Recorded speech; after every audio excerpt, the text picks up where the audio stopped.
ओम नमः शिवाय। श्री शिव महापुराण दूसरा खंड 11वां अध्याय। एक समय सती ने दक्ष के सम्मुख एक बड़ा विचित्र चरित्र किया। उस समय मैं और तुम वहां पहुंचे हुए थे। सती ने हम दोनों को बैठने के लिए सोने की चौकी दी और हमारी स्तुति की।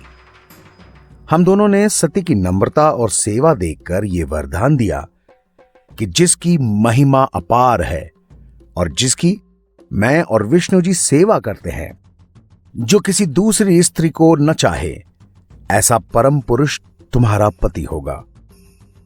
सती से ऐसा कहकर हमने दक्ष से कहा, दक्ष, तुम धन्य हो, तुम्हारे घर में आदिशक्ति जगदंबा अवतरित हुई हैं। अब तुमको यही उचित है कि मोह रहित होकर कन्या का विवाह शिव के साथ संपन्न करो। उस समय दक्ष ने प्रसन्न होकर यह सोचा कि अब सती युवा हो गई है और घर से बाहर पैर भी नहीं रखती, इसलिए अब मुझे कुछ ऐसा करना चाहिए जिससे शिव जी उसको पत्नी स्वीकार कर लें। इस तरह से सोच विचार करते हुए बहुत समय बीत गया, लेकिन दक्ष के हृदय में कोई भी बात स्थिर न हुई।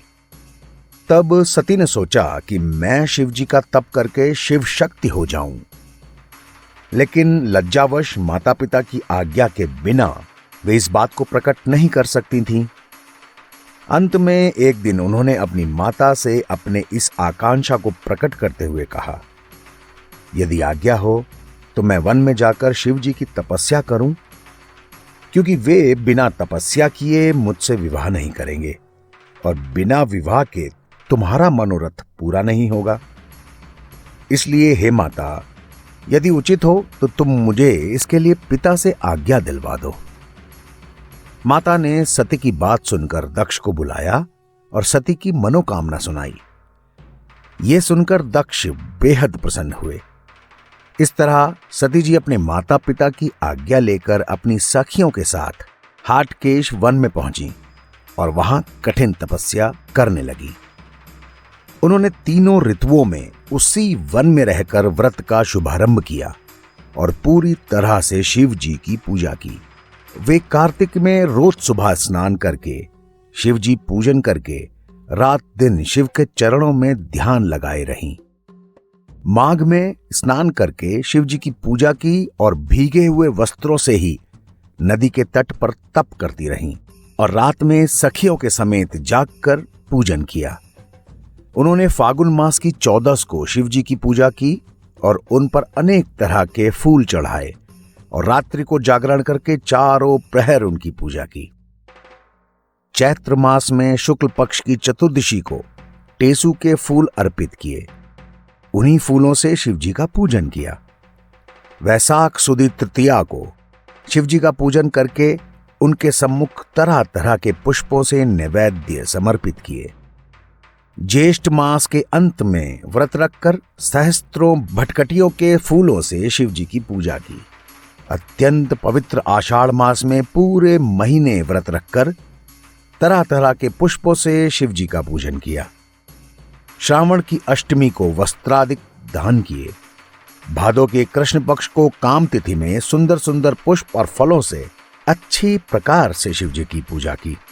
इसी प्रकार चतुर्दश को पुनः शिव जी का पूजन किया। इसी प्रकार सती का नंदाव्रत आनंद पूर्वक संपन्न हुआ। नंदाव्रत पूरे होने के बाद सती ने प्रसन्न होकर लोगों को दान दिया और वेद के अनुसार अनेक तरह की सर्वोत्तम वस्तुएं इकट्ठी करके उनसे शिव जी की पूजा की।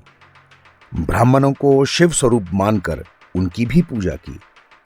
इस तरह शिव के प्रेम में मग्न होकर योग धारण से तप किया और सांस चढ़ाकर जल में बैठ गईं।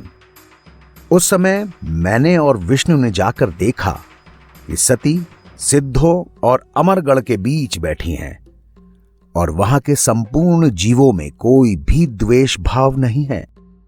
यहां तक कि शेर और गाय एक साथ रहते हैं। इसी प्रकार समस्त जीवधारी शत्रुता त्याग कर वहां प्रेम पूर्वक खेल रहे हैं। मैं और विष्णु जी वहां की ऐसी दशा देखकर सती के सामने नतमस्तक हो गए। फिर कैलाश पर्वत की ओर यह कहते हुए चल पड़े कि सती को तो शिव जी अंगीकार करेंगे ही करेंगे।